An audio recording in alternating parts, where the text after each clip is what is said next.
오늘 말씀은 창세기 6장 14절로 15절 말씀, 방주를 만들라, 이런 제목으로 읽겠습니다.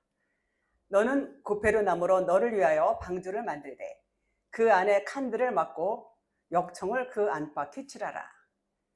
내가 만들 방주는 이러하니 그 길이는 300규빗, 너비는 50규빗, 높이는 30규빗이라. 아멘.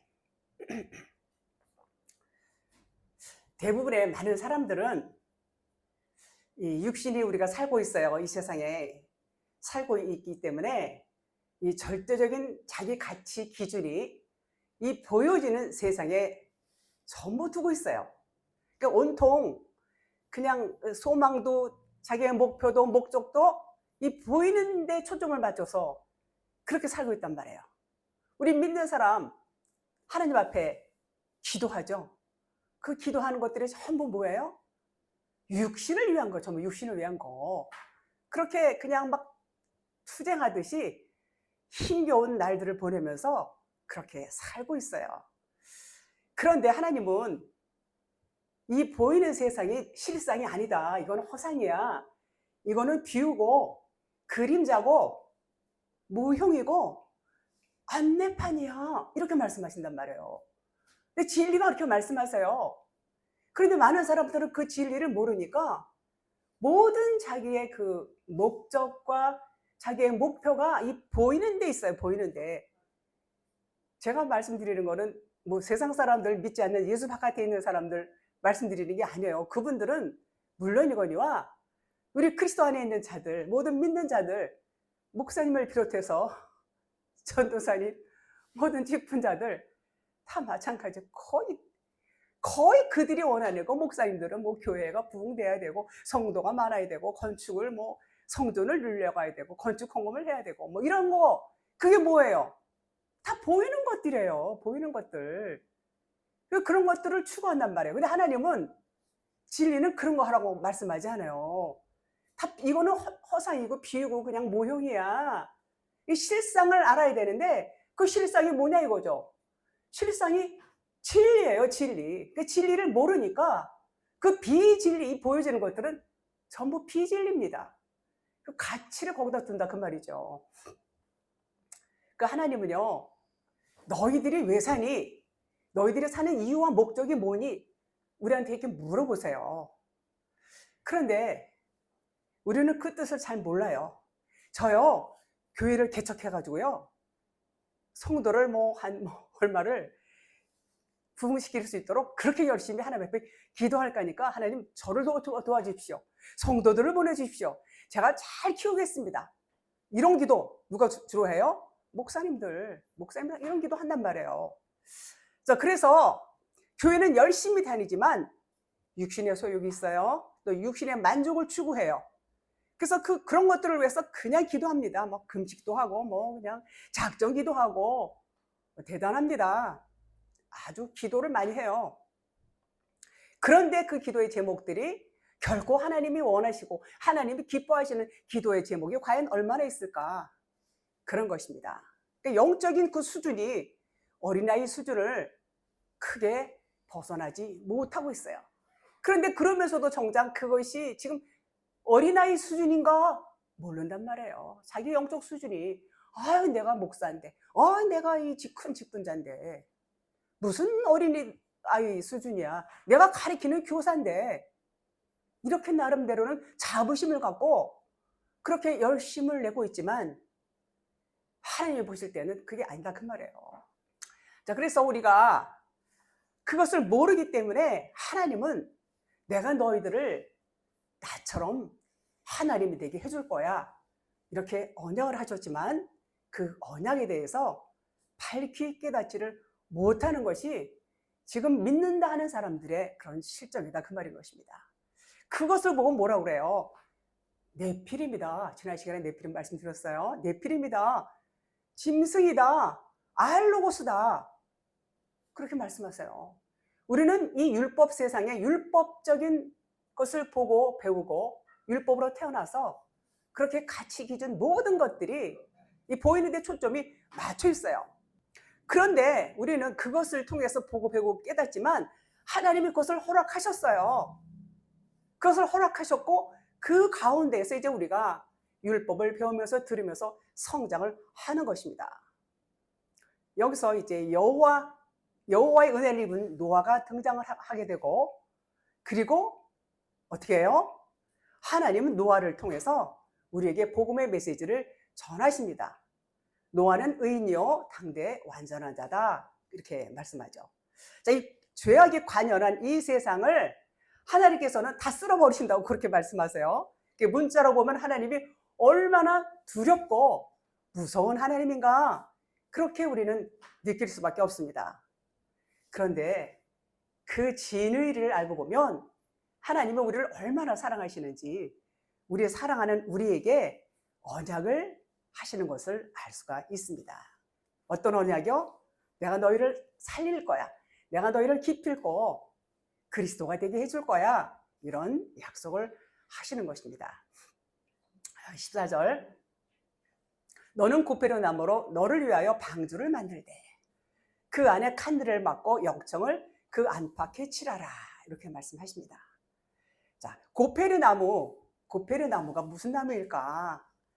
고페르, 잣나무, 전나무, 또는 뭐 백향목, 이런 말씀도 있어요. 자, 그러면 칸을 막고, 칸은 뭔가? 칸은 방을 말해요. 방. 칸, 우리는 이제 칸막이 이렇게 해놔보다. 근데 원문에는 캔으로 되어 있는데 이것은 방 또는 뭐 거처, 뭐 둥지, 이런 뜻이 있어요.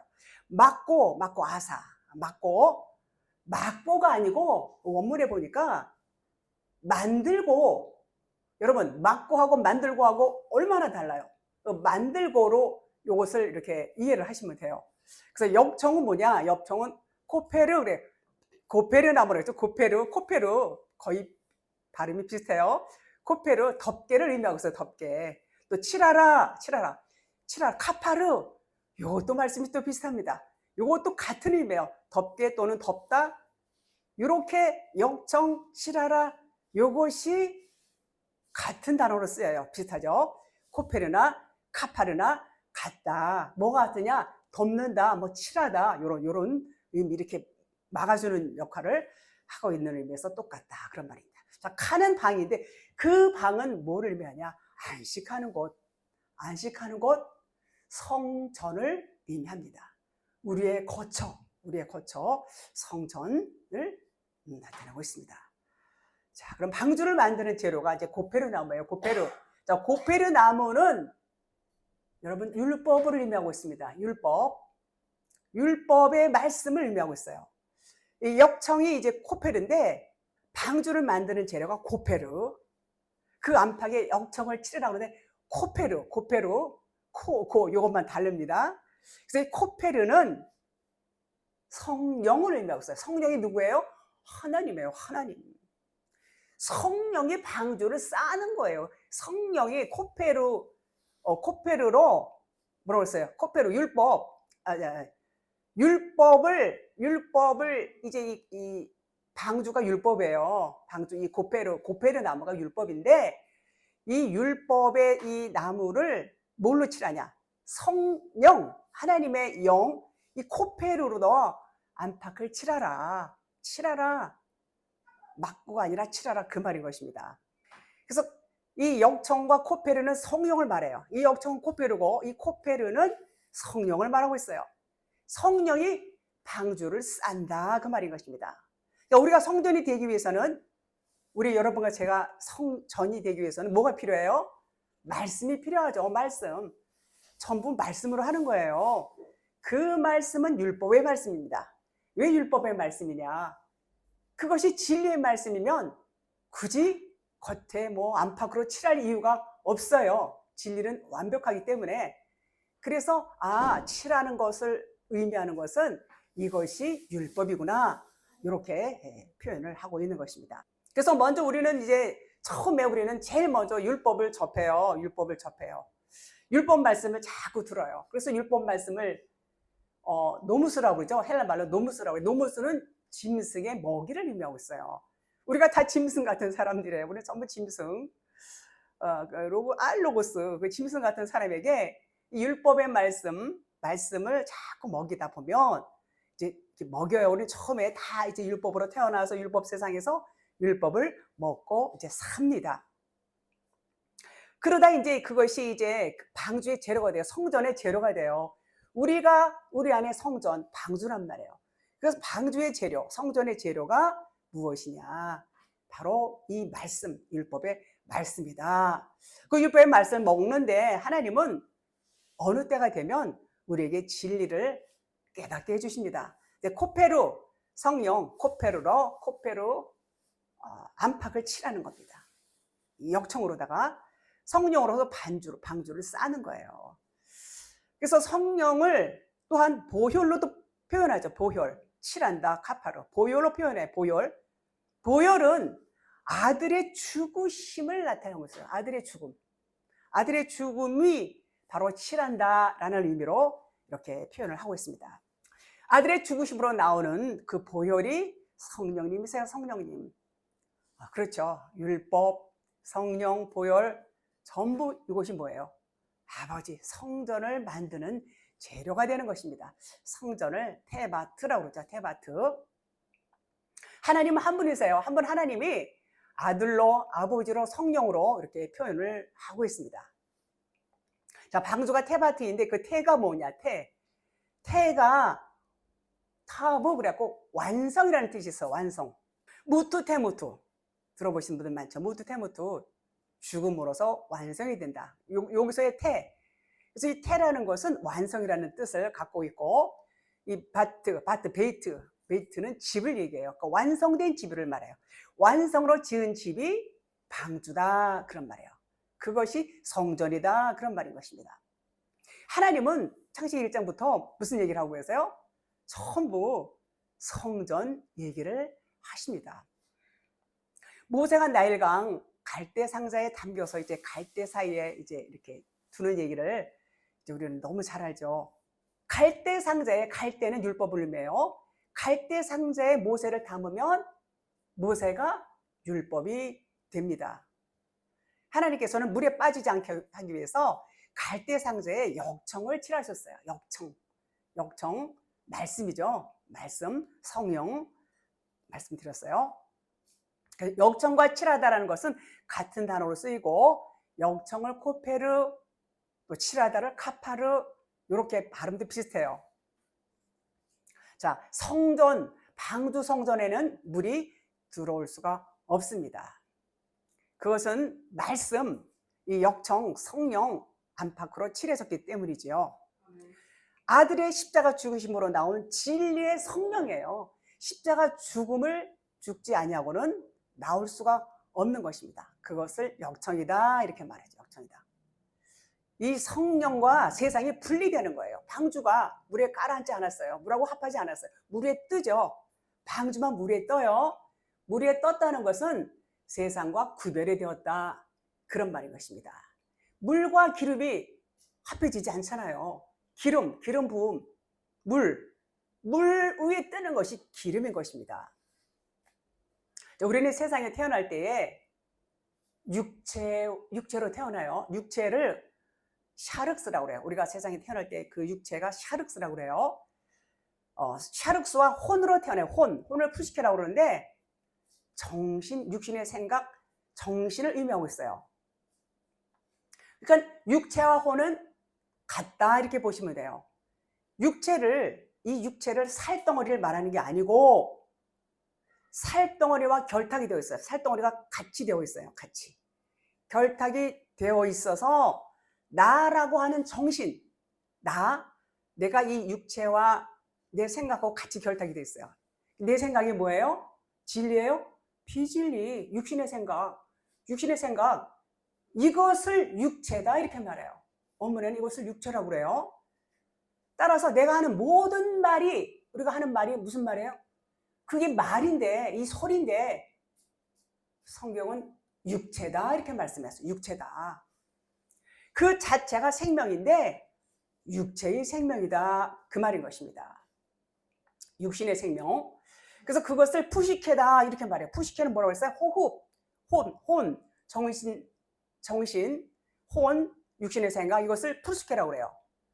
푸시케는 육체의 생명이다. 이렇게 말할 수 있습니다. 자, 우리는 태어나면서부터 육신의 엄마 이제 뱃속에서 태어나죠. 그러면 그 태어나는 자체가 율법인 것입니다. 율법. 육체의 생명 자체가 율법이에요. 왜? 보여지니까. 예수님도 육체로 오셨을 때는 율법으로 오셨어요. 보이는 몸으로 오셨을 때는 율법이고 그 안에는 진리 그리스도가 계셨지요. 그래서 율법을 그때는 깐난이기가 무슨 율법을 알겠어요? 또 예수 안 믿는 사람이 무슨 율법을 알겠어요? 그 하나님의 율법을 모를지라도 이미 율법인 상태로 태어난다, 그 말인 것입니다. 태어나서 사는 거예요.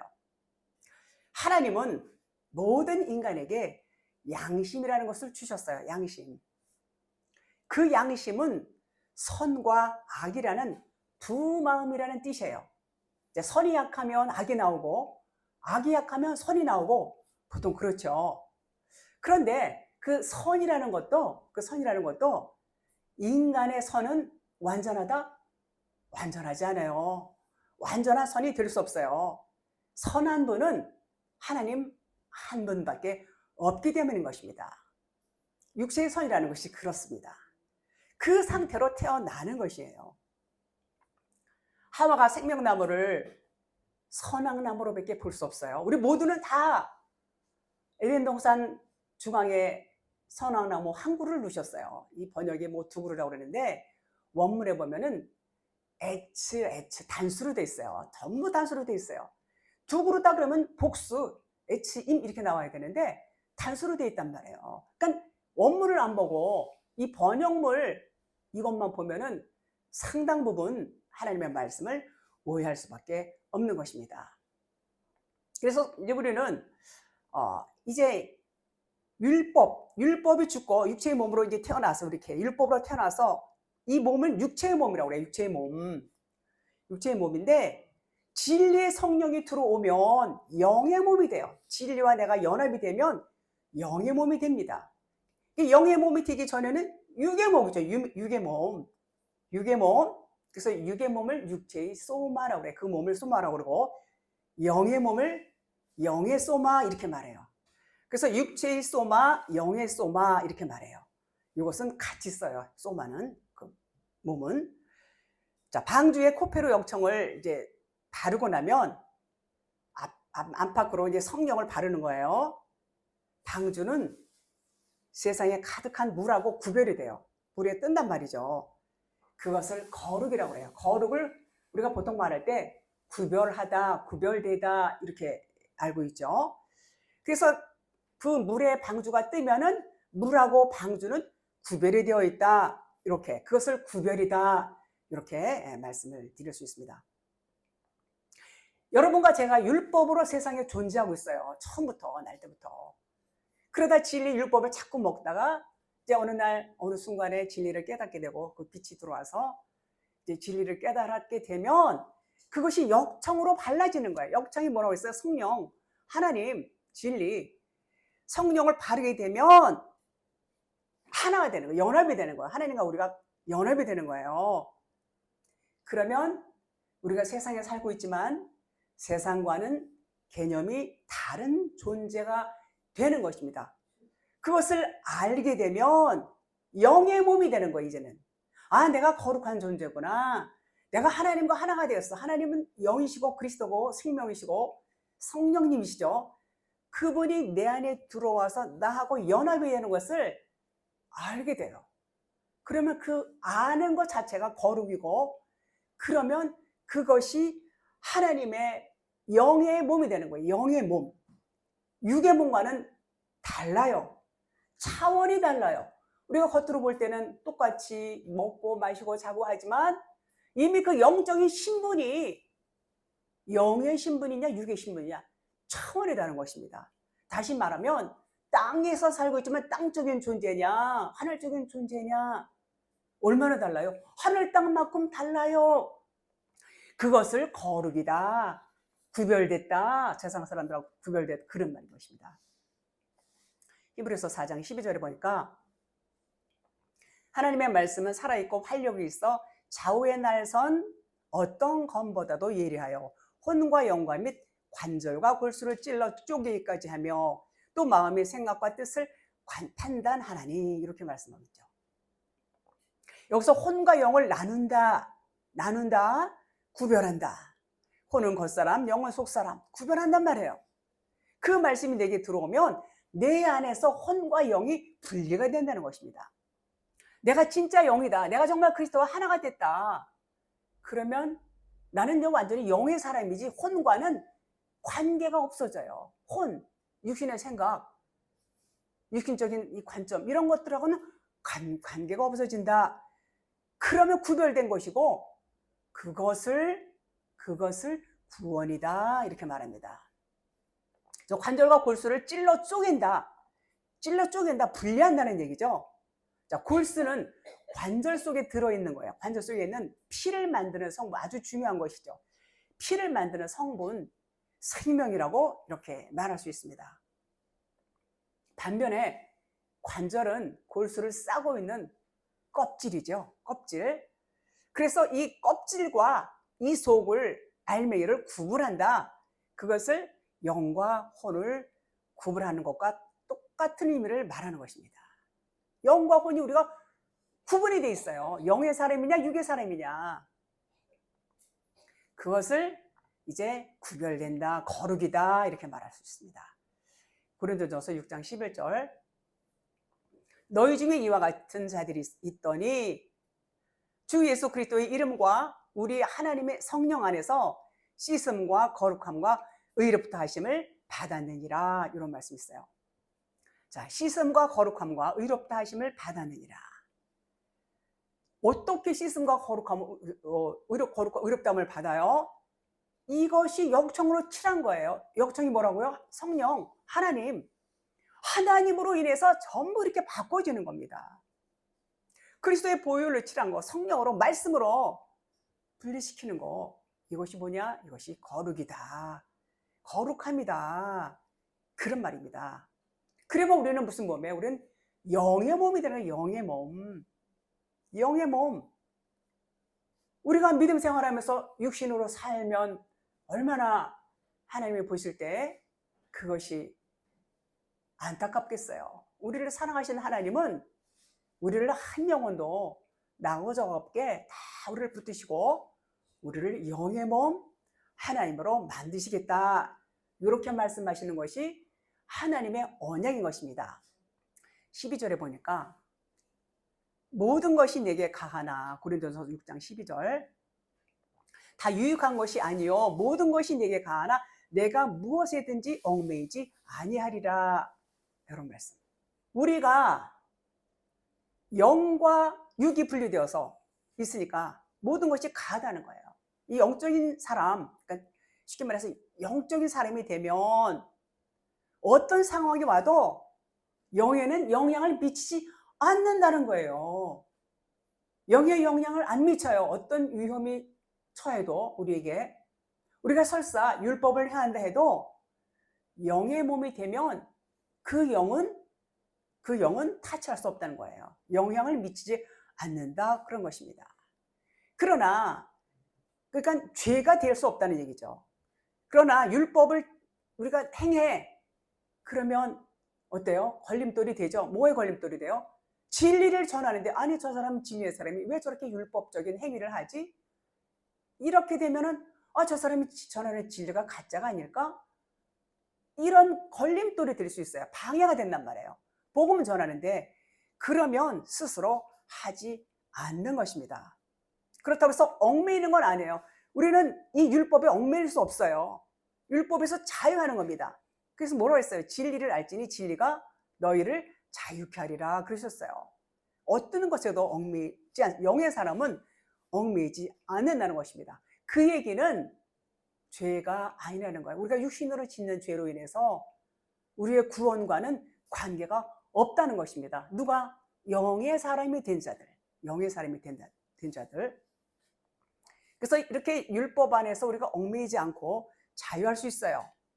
그렇습니다. 그래서 복음을 위해서는 우리가 정말 걸림돌이 되지 않기 위해서 율법 안에서 우리가 자유하다 할지라도 우리는 율법을 따르지 않는 것입니다. 13절 음식은 배를 위하여 있고 배는 음식을 위하여 있으나 하나님은 이것저것을 다 폐하시리라. 그거 다 폐한다는 얘기. 먹는 거 이런 거는 이제 관계 안 하신다는 그런 얘기로 들리죠. 자, 몸은 음란을 위하여 있지 않고 오직 주를 위하여 있으며 주는 몸을 위하여 계시느니라. 자, 이 땅에서 우리가 먹지 않고 살 수 있어요? 먹지 않으면 못 살아요. 그래서 이 땅에서 살면 먹기 위해서 살고 살기 위해서 먹죠. 아이고 먹으려고 사는데 먹고 보자 이런 얘기들 많이 하잖아요. 그죠? 먹어야죠. 자, 그런데 방주 바깥에서 일어나는 일이에요. 이거는 이런 것을 거룩에다가 넣지 말라는 거예요. 이 먹고 마시는 거를 거룩에다 넣지 말라 그런 말이죠. 이것은 왜냐? 육체의 얘기다. 이게 육체의 얘기. 육체의 얘기는 육체의 얘기일 뿐이다. 거룩에다 넣지 말라 그런 말입니다. 자, 주님은 일을 하시는데 그 몸을 위해서 하시죠. 자, 그 몸은 무슨 몸이에요? 주님의 몸은 영의 몸입니다. 영의 몸. 육체의 몸도 먹어야 살고 영의 몸도 먹어야 살아요. 그래서 주님이 그 몸을 보호하시기 위해서 드신다. 그렇게 말씀을 드릴 수 있습니다. 자, 16절. 창녀와 합하는 자는 그와 한 몸인 줄을 알지 못하느냐. 일러스되 둘이 한 육체가 된다 하셨나니. 자, 우리는 보통 이런 거 볼 때 전부 육신의 눈으로 봤어요. 창녀와 합하는 자. 생각만 해도 좀 엄청나게 더럽죠. 그런 느낌을 이제 받죠. 그런데 이 성경은 무슨 말씀이라고요? 영의 말씀, 전부 영이에요. 우리가 육신의 눈을 갖고 있으면서 창녀, 더러워, 막 구역질나 이런 생각을 합니다. 마땅히 그래요. 근데 영적으로 창녀는 어떤 창녀일까요? 17절. 자, 16절 마저 할게요. 창녀와 합하면 그도 창녀가 된다는 얘기예요. 한 몸인 줄 알지 못하느냐. 둘이 한 육체가 된다 하셨나니 그랬어요. 창녀가 뭐냐? 여기서 매춘이 아니에요. 매춘이 아니에요. 저 영적인 말씀이라고 말씀드렸어요. 창녀는 행위율법을 말하는 행위율법. 행위율법이 뭐예요? 여기서 하라. 이거 하면 안 돼. 하지 마라. 그대로 따라서 하는 거. 이게 창녀라는 거예요. 놀라시지도 않네. 그렇다는 그 말씀을 행위율법을 창녀다 이렇게 말하는 것입니다. 그것을 육의 몸이다 그렇게 말해요. 17절. 주와 합하는 자는 한 영이니라. 그것은 영의 몸을 말해요. 영의 몸. 주와 합하는 자는 한 영. 그리스도와 연합이 된 자. 완전히 야다가 된 자. 야다를 동침했다고 그래요. 하나님과 동침. 언제 야다가 이루어지느냐? 십자가에서 다 벗고, 예수님이 옷 다 벗으셨어요. 똑같이 우리도 다 벗고 십자가에서 주님과 같이 죽는 거, 그것이 동침이에요. 동침. 예수님과, 그러니까 하늘과 땅이 하나가 되는 순간이에요. 그 십자가 동침을 거치면 영의 사람이 되는 것입니다. 거룩한 자, 구별된 자가 되는 것이죠. 18절. 음행을 피하라. 사람이 범하는 죄마다 몸 밖에 있거니와 음행하는 자는 자기 몸의 죄를 범하느니라 그랬어요. 사람들이 범하는 모든 죄는 몸 밖에서 짓는 죄라고 그래요. 몸 바깥에서. 그렇죠? 사람들이 짓는 죄가 뭐예요? 다 육신의 죄, 세상적인 죄죠. 우리 몸은 성령의 전이에요. 즉 영이 몸이 되었다면 영이 사람이 짓는 모든 죄는 영의 몸 바깥에서 짓는 거예요. 바깥에서. 그러니까 육체의 죄란 말이에요. 세상죄, 윤리도덕죄 뭐 이런 사회법적인 거. 그래서 육체의 죄는 내 바깥에서 짓는 육의 몸이 짓는 죄다. 육의 몸이 짓는 죄다. 그 육의 몸이 짓는 죄는 영에 영향을 미칠까요? 안 미칠까요? 미치지 않습니다. 하나님이 가장 싫어하는 것이 음행이에요. 그럼 음행이 뭘까요? 고린도전서 10장 8절. 그들 중에 어떤 사람들이 음행하다가 하루에 23,000명이 죽었나니 우리는 그들과 같이 음행하지 말자. 자, 이것도 음행 그래갖고 정말 남자와 여자가 이렇게 간음하는 걸로 생각했어요.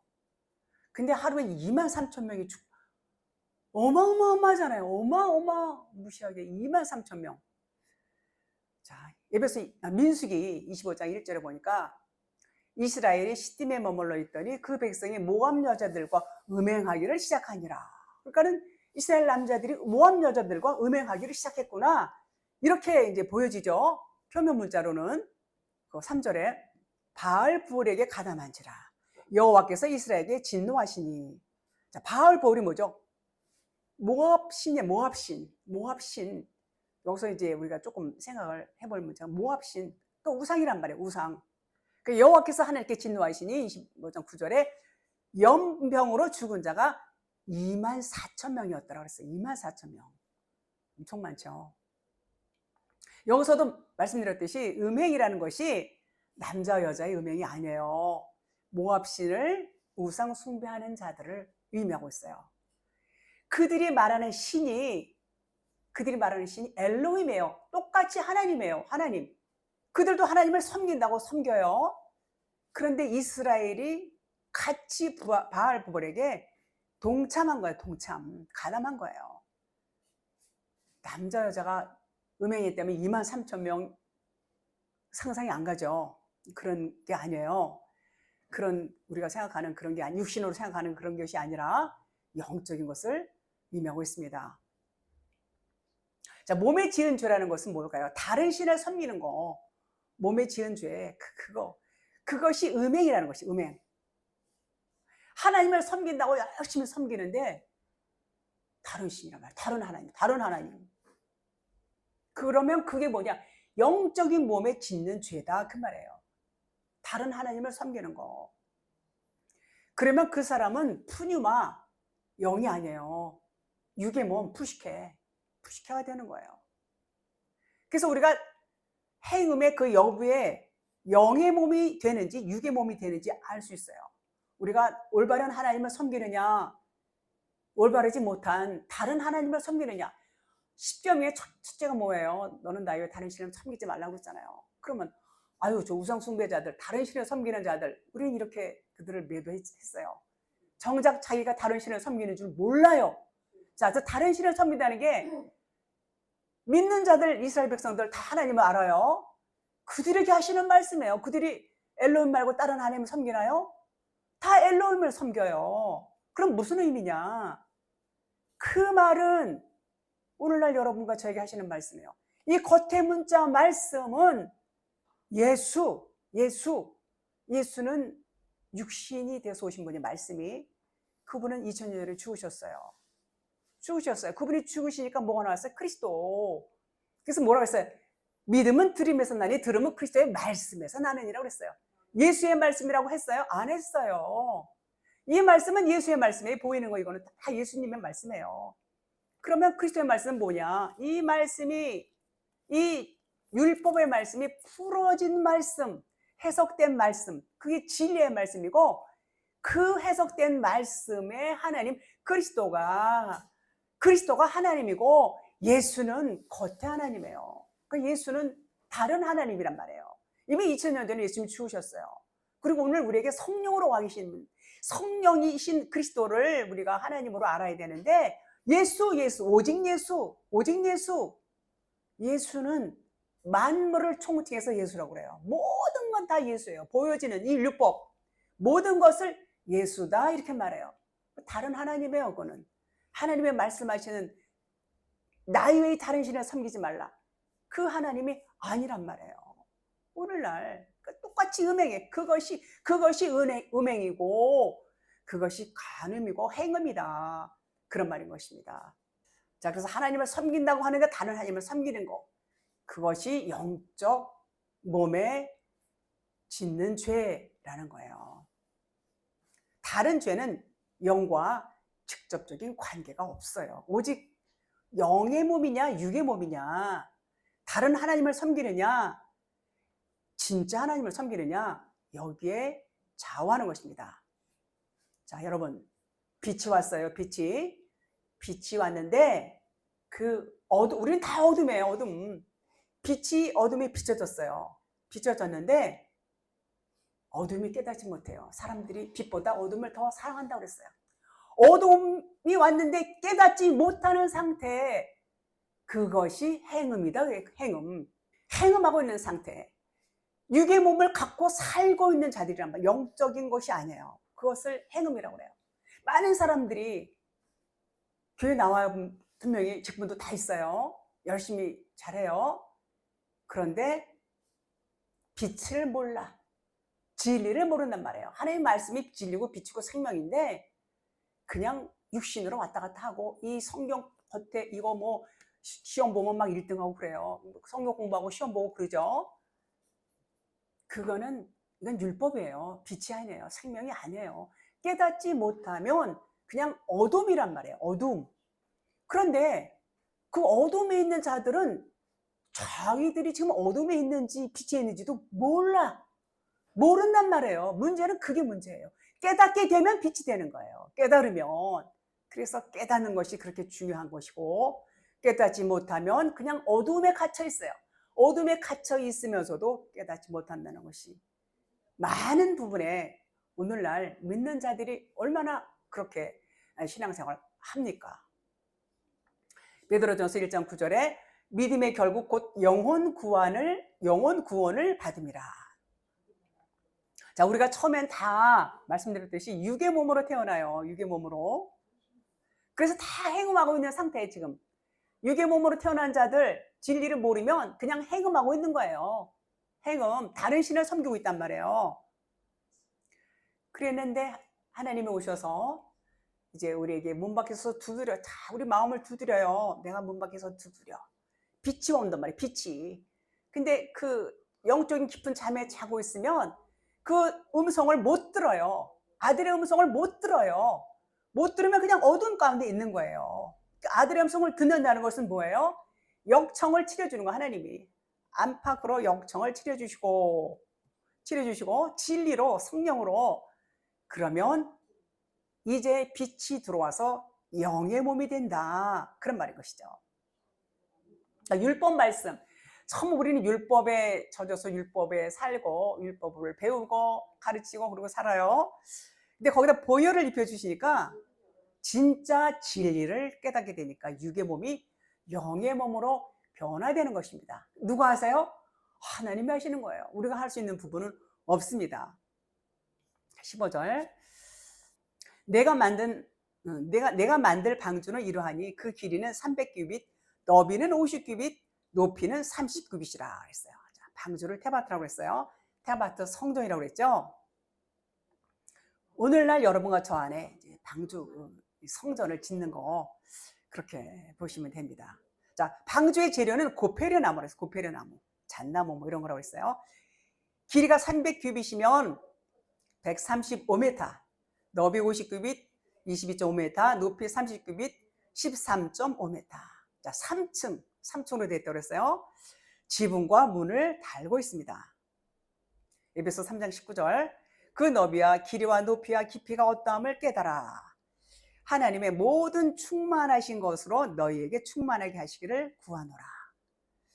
자, 요 말씀, 노아 방주를 통해서 하나님은 너비, 깊이, 높이, 길이, 높이, 이것을 다 깨닫게 되기를 원하세요. 이것을 깨달으면 성전이 되는 거예요. 우리가 성전이 된다, 그 말이에요. 출애굽기 2장 3절, 아까 말씀드린 그 갈대상자, 더 숨길 수 없게 되면 그를 위하여 갈대상자를 가져다가 역청과 나머지를 칠하고 아기를 거기 담아 나일강과 갈대 사이에 두고. 요 모세죠, 모세. 역청 금을 칠하는 것과 같아요. 역청, 아까 말씀드린 금, 성령 다 마찬가지예요. 다 하나님. 이것을 말씀, 성령, 그럼 뜻하죠. 하나님. 법계 만들 때도 금을 칠했어요. 금을. 같은 의미예요. 그것이 성령, 진리의 말씀을 나타내고 있습니다. 그러면 이제 거룩한 것이 구별이 되는 거야. 당연히 구별되죠. 진리와 비진리가 구별돼요. 세상과 천국이 구별되는 것처럼 하나님과 우상과 이게 분리되는 것처럼 그렇게 분리가 되는 것입니다. 그래서 방주에 이제 역청을 칠하니까 이제 물이 못 들어오죠. 마태복음 12장 20절. 상한 갈대를 꺾지 아니하며 꺼져가는 심지를 끄지 아니하기를 심판하며 이길 때까지 하리니. 자, 상한 갈대. 요 말씀도 우리가 많이 은혜를 받아요. 상한 갈대를 꺾지 아니하시며 꺼져가는 심지를 끄지 아니하시는 하나님. 이러고 우리가 이제 기도할 때 이걸 많이 인용을 하죠. 자, 그러면 상한 갈대는 뭐냐? 상한 갈대는 율법으로 되어 있는 상태라면, 율법으로 되어 있는 상태. 우리들을 말하는 거, 우리의 연약한, 우리가 알지 못한 진리를 모르는 자들. 전부 우리는 그런 자들이에요. 그것을 다 상한 갈대라고 이렇게 표현하고 있어요. 그 상한 갈대를 하나님 꺾지 않는단 말이에요. 우리 비진리에 놓여서 정말 하나님을 모르고 사는 자들, 하나님은 불쌍히 여기시는 거예요.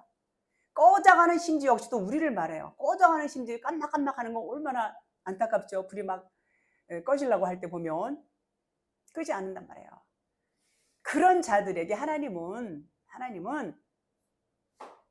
거듭나게 해주겠다. 진리로 너희들을 내가 완전하게 해줄 거야. 완전하게 해줄 거야. 전부 하나님은 이렇게 언약의 말씀을 하고 계신단 말이죠. 27장 마태복음 27장 29절.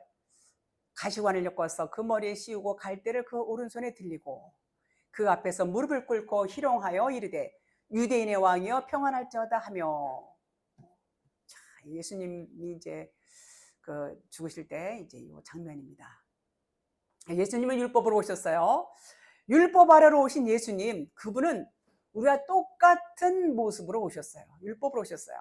그리고 스스로 무릎을 꿇으셨어요. 무릎을 꿇고 희롱을 당하십니다. 이제 죽으시는 거죠. 유대인의 왕, 세상 임금으로 오셔서 그렇게 죽으시는 거예요. 유대인의 왕. 자, 갈대를 오른손에 잡은 것은, 갈대를 오른손에 잡은 것은 율법의 임금이다. 그런 말이에요.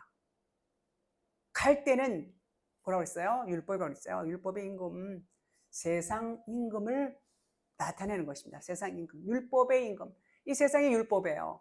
그러니까 율법의 임금, 세상 임금, 갈대를 오른손에. 전부 이 하나님이 이렇게 예수님 뭐 하는 것들이 하나하나 한 절 한 절 한 말씀할 의미 없는 게 없어요. 다 의미가 있는 거예요. 그러니까 여기서 우리가 뭘 봐야 돼? 우리가 예수님이 우리로 오셨어요. 육신을 입고 오셨어요. 육신을 입고 오셔서 어떻게 했어요? 십자가 죽으시잖아요. 전부 벗고. 요게 우리를 말하는 거예요. 우리도 전부 벗고 죽는 거예요. 같이 죽는 거예요. 우리가 다 세상 임금이에요. 왜 세상 임금이에요?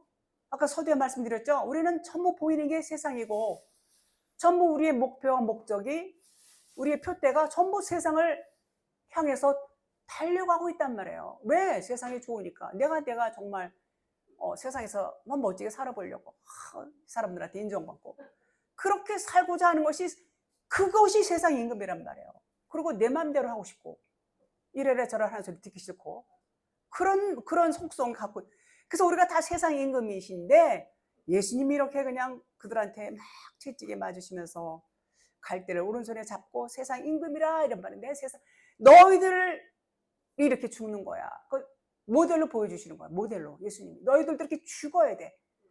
예수님이 그 모습을 그러니까 영으로 우리가 깨달아야 되는데, 아이고 예수님, 저 불쌍한 예수님. 저도 처음에 그 장면 나올 때마다 진짜 울었어요. 예수님 불쌍해갖고. 그리고 나는 예수님이 나 대신 죽으셨기 때문에 나는 안 죽어도 되지. 그렇게 배웠어요, 정말. 그래가지고 예수님만 불쌍하다고 생각했는데 알고 보니까 나도 죽어야 되는 거야. 나도 죽어야 돼. 내가 죽지 않으면 살 수가 없어요. 그 말을 하시는 겁니다.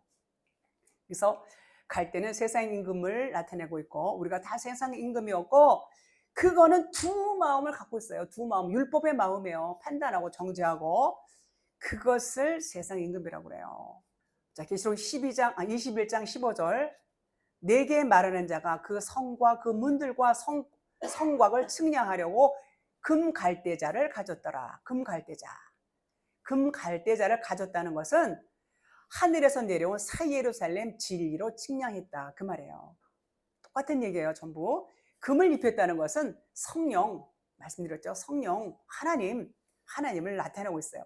금 갈대자, 하늘에서 내려온 거, 새 예루살렘 진리로 측량했다. 그런 의미죠. 내게 말하는 자가 그 성과 문들과 성곽을 측량하려고 금 갈대자를 가졌더라. 금 갈대자를. 하나님을 의미하고 있어요. 16절 그 다음에 21장 16절 그 성은 네모와 반듯하여 길이와 너비가 같은지라.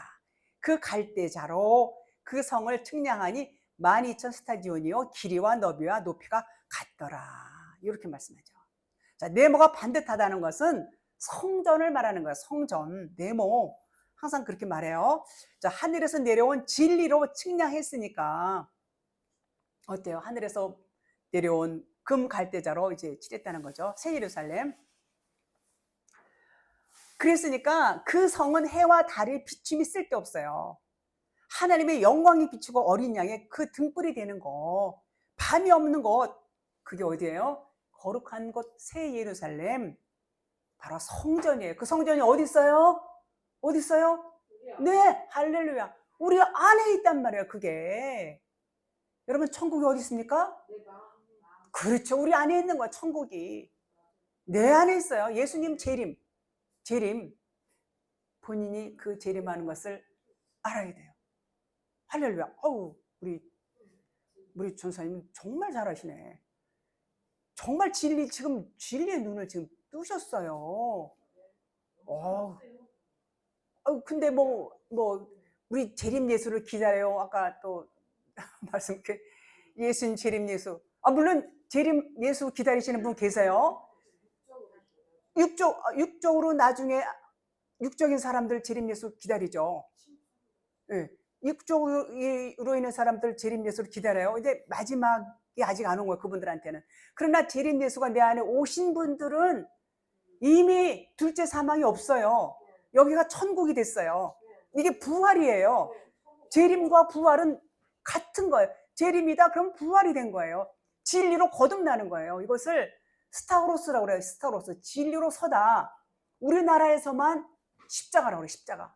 다른 나라에서는 그냥 진리의 기둥, 스타우로스 이렇게 말해요. 그러면 스타는 인간은 뭘 의미하냐면 그 진리의 기둥으로 서기 전에는 땅만 바라봐요. 땅적인 존재에 누워있단 말이에요. 쉽게 말해서 누워있는데 이게 일어난 거예요. 일어났다는 것은 땅적인 차원에서 하늘적인 차원으로 하늘을 바라본다는 얘기예요. 그러니까 우리는 육신을 이렇게 살고 있지만은 하늘에 살고 있어요. 요것이 뭐냐면 천년왕국이라고 그래요. 천년왕국, 부활 천년왕국 같은 의미예요. 거듭난 거 똑같은 의미예요. 그러니까 우리가 무엇을 먹을까 마실까 입을까 염려하지 마라. 이것은 이방인들이 구하는 거라고 했어요. 그런 차원의 야 너희들은 하나님이 무슨 먹을 거 입을 거 염려하니? 염려하지 말라는 건데 우리는 늘상 그거 염려하잖아요. 늘상 그거 하지 말라는 거예요. 그거는 썩어질 것들이야. 그 썩어질 것 구해서 너희 영에 도움이 안 돼. 염려하지 않아도 내가 다 먹이고 입혀. 공중에 나는 새를 봐라. 들에 핀 백합화를 보라. 그들이 길쌈도 아니하고 걷어들이지도 아니하는데 내가 먹이고 입히고는 하물며 너희일까 보냐. 믿음이 적은 자들아. 하나님 이렇게 말씀하세요. 그런데 어리석은 인생들은 맨날 구하는 게 땅에 보이는 거 썩어질 것들만 구하고 있지 않습니까?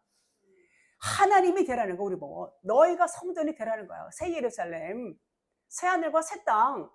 그것이 이루어지는 것이 뭐냐. 이루어진 것이 오늘날 내 안이 천국이 된 것이고 천년왕국의 삶을 사는 것을 말하는 것입니다. 자, 갈 때는 율법을 뜻한다고 그랬죠. 하늘에서 내려온 성령으로 금을 입히니까 율법이 깨달아져서 진리가 된다는 말이에요. 우리 다 율법이에요. 진리가 깨달아지면 진리의 사람이 되는 거예요. 성령으로 하나님 입혀주신다고 그랬어요. 금을. 모두 우리들의 얘기예요. 물이 변하니까 뭐가 돼요? 포도주가 되는 겁니다. 포도주가. 육신의 사람이 영의 사람으로 바뀌는 거 전부 다 하나님께서 우리에게 언약하셔서 그 언약에 의해서 이루어지는 것입니다. 그러니까 물이었던 내가 하나님이 성령이 마시니까 포도주로 변하는 것을 알라는 거예요. 그것이 예수님이 처음 표적을 행하신 거 이 돌 항아리 6개에다 물을 갖다 부으니까 그런 측면에서 보면은 그거는 하나의 역사와 하나의 지식에 불과한 것이지 생명이 될 수가 없다는 얘기입니다. 그것이 생명이 되는 게 뭐예요? 나 물이었는데 정말 나 아무것도 물이었는데 내가 포도주로 변했어. 하나님이 역청으로 내 안과 밖을 발라주시니까, 성령으로 나를 이렇게 변화시켜 주신 하나님이 나를 이렇게 하늘적인 존재, 스타우로스가 되게 하셨어. 요것을 알라는 것입니다. 하나님께서는 그것이 하나님이 우리에게 원하시는 것이고, 하나님과 우리가 하나가 되는 것이고, 그것이 새 예루살렘, 새 하늘과 새 땅이 되는 것입니다. 오늘은 여기까지 하겠습니다.